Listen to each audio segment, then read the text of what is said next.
upset with Disney Splash Mountain for being canceled for being racist? Hundreds of people made their way to Disney today to enjoy the ride before it was shut down. In fact, there was a 3-hour wait to just get on the ride for one last Splash Mountain, one of the iconic rides at Disney World and Disneyland, is being shut down. I want to educate some people on Splash Mountain because I'm sick of this is definitely more racist than I remember. Last day of Splash Mountain, and my goodbye to Splash Mountain with me. Okay, so this is part 2 on my Song of the South. Splash Mountain has this chord. The ride was canceled.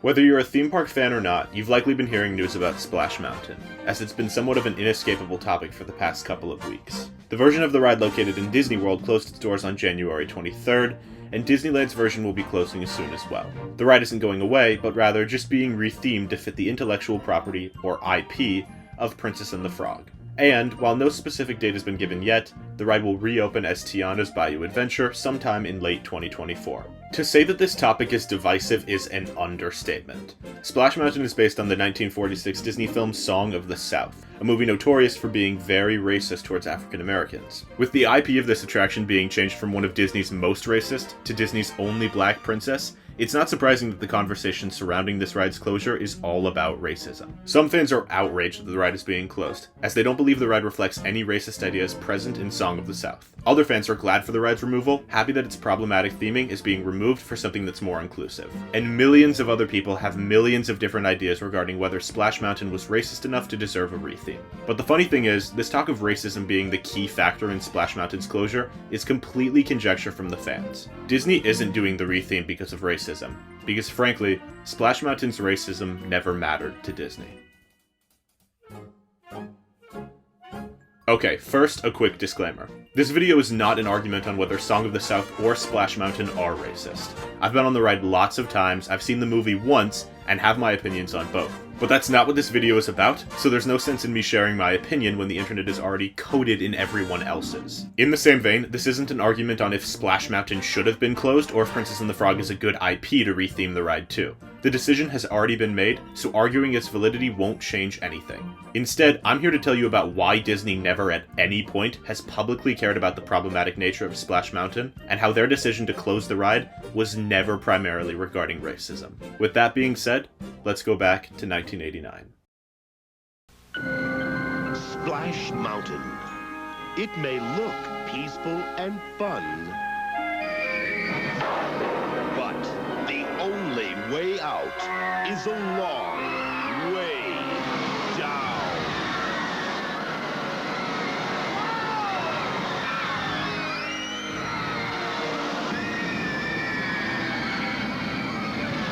Now open Splash Mountain at Disneyland. Splash Mountain first opened on July 17th, 1989 at Disneyland, and would open at Disney World just 3 years later. At this point in time, Song of the South was a 43-year-old movie that not many people would have seen. Disney never released a complete version of the film on home video, at least not within the US. The only times anyone in America would have had the opportunity to see it would have been during one of the few and far between times it was re-released in theaters. The most recent of which being in 1986, for the film's 40th anniversary. And I don't mean it was just the most recent time people in 1989 would have seen it, rather, Song of the South has never been re-released since 1986, meaning the last time Song of the South has been legally shown to American audiences was 37 years ago. The only way to watch it now is if you have a bootleg copy, so yes, when I said I've seen Song of the South, it's because I have a very clearly bootleg copy of it. But I digress. While there was only a 3-year gap between the last re-release of the film and the opening of Splash Mountain, it was a seemingly odd decision to choose that IP as the theme for a brand new high-thrill log flume ride, especially when the movie itself is slow-paced and easygoing, with minimal water, let alone a giant waterfall at the finale. The then-current CEO of the Walt Disney Company, Michael Eisner, had made it clear that he did not want to release Song of the South on VHS, or any home video format for that matter. This idea was echoed and enforced by later CEOs Bob Iger, Bob Chapek, and now Bob Iger again. The Walt Disney Company undeniably does not want Song of the South to be seen, so with that in mind, the question still remains. Why build a ride based on an IP you don't want the guests to see?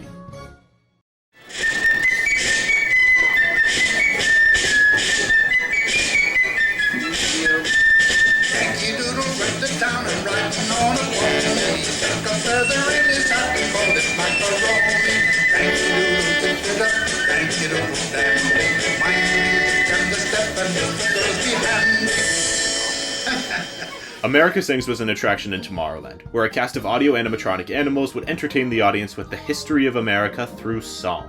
And wow, did it suck. Not only is Tomorrowland clearly not the place for a patriotic look back into the history of America, but it also replaced a beloved ride that debuted at the 1964 World's Fair, the Carousel of Progress. With America Sings being poorly attended, Disney was looking for a way to better use the attraction's wide array of animal animatronics. Disney was also looking for a way to attract guests to the often empty Bear Country in Disneyland. The only attraction within Bear Country was another not good show, the Country Bear Jamboree, and of course an obligatory souvenir shop. What Bear Country needed was a big, exciting ride, and what Tomorrowland needed was to get rid of its weird patriotic animals. Enter Tony Baxter and Dick Nunis, who come up with the idea to solve both of these problems in one. In 1983, work began on figuring out how to best use the audio animatronics from America Sings within a new attraction in Bear Country. In case it isn't obvious at this point what the fate of these animals were, they are the animals featured on Splash Mountain. Even with all of this history being said, the question still remains. Why use Song of the South as the IP for the new ride? Were there not any other IPs that better fit the cast of animals from America Sings, or the thrilling nature of a log flume ride? In my opinion, the only other movie Disney had released at that point that could fit these requirements was Robin Hood. The characters look similar enough that it would be passable, as Mark Davis helped animate Robin Hood and design the audio animatronics for America Sings. However, Mark Davis also did character design and animation for Song of the South. So why did Song of the South beat out Robin Hood as the IP for Splash Mountain? While there's no clear answer, there's also no evidence to suggest Robin Hood was even considered. In my opinion, Song of the South was chosen as the theme because it was vaguely familiar, but unrecognizable enough that guests wouldn't be confused by animatronics of animals that weren't present in the movie. On the other hand, a movie like Robin Hood, released in theaters in 1973, and later put on VHS in 1984, would be much more well known and remembered by children and families. If animatronics only present in America Sings and not Robin Hood suddenly showed up in a Robin Hood ride, it would be a lot more obvious to the guests. But regardless of why the decision was made, there's obviously no denying that Song of the South was the IP chosen for Splash Mountain. A movie that Michael Eisner did not want to be released on home video was made the theme for a brand new ride at his park. The CEO of the Walt Disney Company feared that audiences would find the movie offensive and racist, and they made it the story of the ride anyways. So while all this is a clear indicator that Disney didn't care about the problematic nature of Song of the South when it came to theming Splash Mountain, it doesn't end there. Disney has still not acknowledged or said anything that indicates that they think Splash Mountain is racist, or that the retheme is because they don't want a racist ride in their parks. When Disney announced that the ride would be rethemed in June of 2020, they never mentioned that the reason for this change was because people thought the ride was racist. The closest thing the article ever gets to saying that Splash Mountain is problematic is this. The retheming of Splash Mountain is of particular importance today. The new concept is inclusive, one that all our guests can connect with and be inspired by, and it speaks to the diversity of the millions of people who visit our parks each year. With context of what was happening in June of 2020, that being the recent murder of George Floyd, the Black Lives Matter movement, and the pressure many companies were facing to update problematic mascots, slogans, or products, it's really easy to put words into Disney's mouth and make this quote mean more than it does. Let's be clear, they say that the new ride will be inclusive,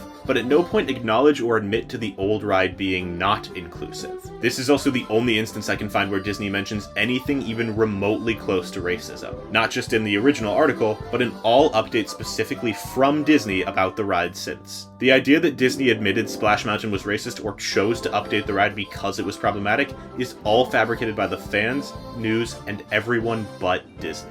Now you might be thinking, but come on, it's obviously because the ride was racist. Think about the timing of when they announced the change. They wouldn't have announced the retheming of a problematic ride the time that they did, were they not aware it was problematic and needed to change. To a certain extent, this is true. The time Disney chose to announce this was perfect for publicity. They could say very little about the ride being problematic, or as it turned out, essentially say nothing at all, and then let everyone blow it up and advertise for Disney for free. But that doesn't make the reason for the change be because the ride was racist. It just means Disney was exploiting a culturally sensitive time to promote a new attraction. They even say in the article announcing the retheme, "We are thrilled to share a first glimpse at a project Imagineers have been working on since last year." Since last year, or in other words, 2019. The Imagineers at Disney didn't see the Black Lives Matter protests happening and get inspired to change Splash Mountain. They'd already been working on it for at least a year. Another big factor in the perception of this retheme being race-centric is the fact that Princess and the Frog will be the new IP for the ride. With Tiana being not only the lone black Disney princess, but also essentially the only African-American female protagonist Disney has, it seems like a clear change is being made from the previous theme to now. But, in all honesty, there wasn't any other option for an IP to retheme this ride to. A Splash Mountain retheme needs to have singing animals in a water environment and be based on a Disney IP that is contemporary and relevant. Moana could possibly fit, but there aren't any singing animals in that movie. Zootopia could fit for the animal aspect, but where's the water part coming from? Princess and the Frog has it all though. A bayou, singing animals, and relevance. It's sort of silly to think anything else would replace this ride, especially in Disneyland. Critter Country, the land Splash Mountain is in, which yes, if you've been keeping track, used to be called Bear Country, is adjacent to New Orleans Square. So the fact that Princess and the Frog is set in New Orleans is just the cherry on top of it all. Tiana truly is the perfect IP choice for a retheme for this ride. But again, the social context of the announcement of the retheme takes all of this clear reasoning away and makes it feel like the decision was based solely upon race and the need to choose a black character to host this attraction. On top of all this, there is clear evidence to suggest that Disney doesn't care about their rides being considered racist. In my opinion, the depiction of Native Americans in Peter Pan is far more blatantly racist than the majority of Song of the South. So surely Disney would be smart enough to remove these gross caricatures from the park. Right? This is Peter Pan's flight at Disney World. While versions of this ride exist at other Disney parks, this specific version of the ride has been updated, refurbished, and even given a new queue, all within the past 10 years or less. It's one of the most popular rides at Disney World, with clear care and upkeep being done on it. And yet, nothing has changed about the Native American scene and their racist depiction. When it comes to the source material for the ride, Disney acknowledges Peter Pan is problematic. If you attempt to watch it on Disney+, you're greeted with this warning. This program includes negative depictions and or mistreatment of people or cultures. These stereotypes were wrong then and are wrong now. Rather than remove this content, we want to acknowledge its harmful impact, learn from it, and spark conversation to create a more inclusive future together. Disney is committed to creating stories with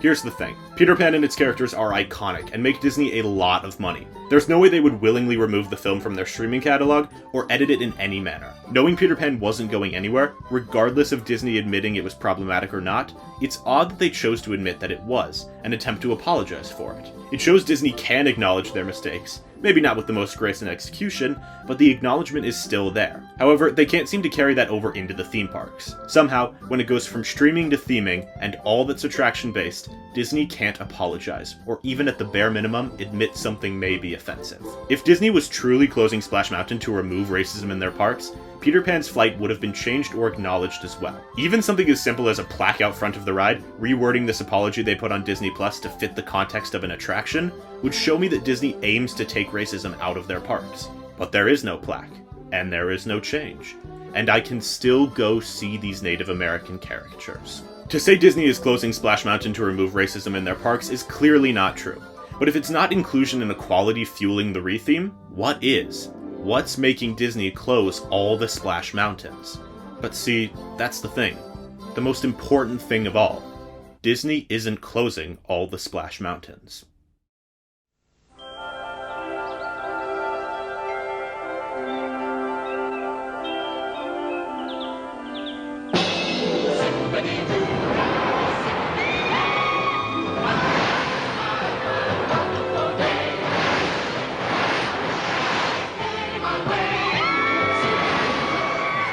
Mountain 10月1日東京ディズニーランドにオープンスリルに飛び込め While both California and Florida will no longer host Splash Mountain in their parks, Tokyo Disneyland's version of the ride is still operating, and there have been no plans to retheme the ride. To be clear, it's still based on Song of the South. All that has been discussed that makes the American versions problematic are still present in Japan. While there are different rules and regulations with how Tokyo Disneyland works that make it so they have more of a special say with what happens in their parks, Disney is still one of the biggest companies on Earth and could easily make them retheme their ride if they wanted to. But they don't want to, clearly, or else Tokyo Disneyland would have announced something by now. So if Tokyo's Splash gets to stay, but California's Splash has to go, what's the difference? I'll let you take a look, tell me what you see.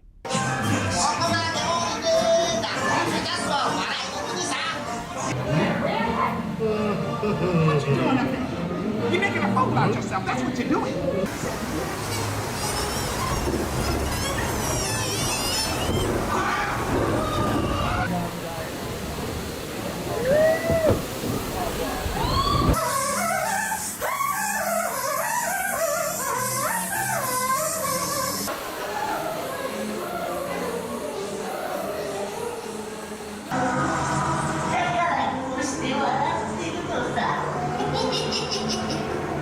Up here. So, you're looking for a lavender.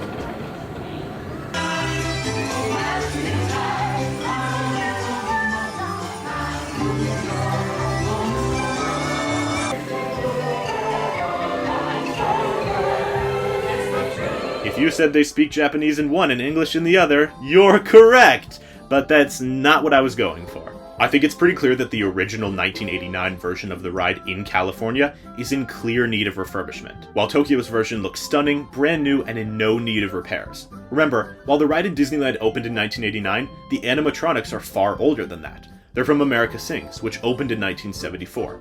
That makes the animals on Splash Mountain at Disneyland nearly 50 years old. When a ride is needing severe maintenance for its half-century-old audio animatronics, it's not surprising to consider taking the money it would cost to fix the old ride and make something new and more relevant for guests. Tokyo is in no need of a refurbishment, so there's no consideration to re-theme. The cost to refurbish the ride don't justify a need for change, but in America, they do. And it's not like Splash Mountain is the first time a ride has ever gotten a new theme for a similar cost-centric reason.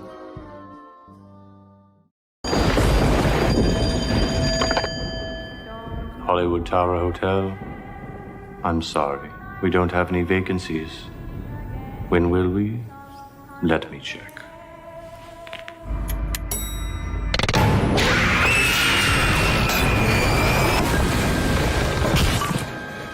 It seems you're in luck. Something just opened up. The Twilight Zone Tower of Terror. Drop in if you dare. Tower of Terror was one of my favorite rides at California Adventure. I love the Twilight Zone. I loved the eerie look of the Hollywood Tower Hotel, and it was easily the most thrilling attraction offered at the Disneyland Resort. Sorry, California Screamin', but your loop was no match for the insane airtime on Tower. So when it was announced it would be replaced by Guardians of the Galaxy, I was naturally sad. The decision came from Disney not wanting to pay high royalty costs to use the Twilight Zone branding, and Guardians of the Galaxy seeming to be a much more marketable, royalty-free, money-making theme. It felt like a piece of my childhood was being taken away, just to make some extra cash. But the thing is, that's a hard truth and inevitable part of what Disneyland was always meant to do. Walt himself said, Disneyland will never be completed. It will continue to grow as long as there is imagination left in the world. In more cases than not, growing means taking what's old and making it new. The Great Movie Ride, Maelstrom, California Screamin', World of Motion, Horizons, Carousel of Progress, Mr. Toad's Wild Ride, all of A Bug's Land, and so many other attractions and lands have been replaced with new rides and experiences. Just because the former rides are gone doesn't make them inherently bad, and just because the new rides are new doesn't make them inherently better. But it does mean that Disneyland continues to grow. It continues to cater to the imaginations of the next generations, and create new memories for them. And isn't that the best part of all? That we have memories of these rides?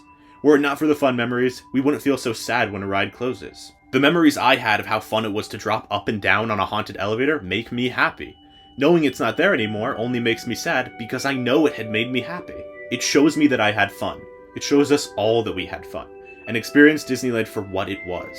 And the best part is that we can still go and experience Disneyland for what it is, and later for what it will become. All the while we'll make new memories and have the same old fun along the way. But the funny thing is, sometimes new memories don't cut it. People will pay a lot of money to relive their old memories one last time.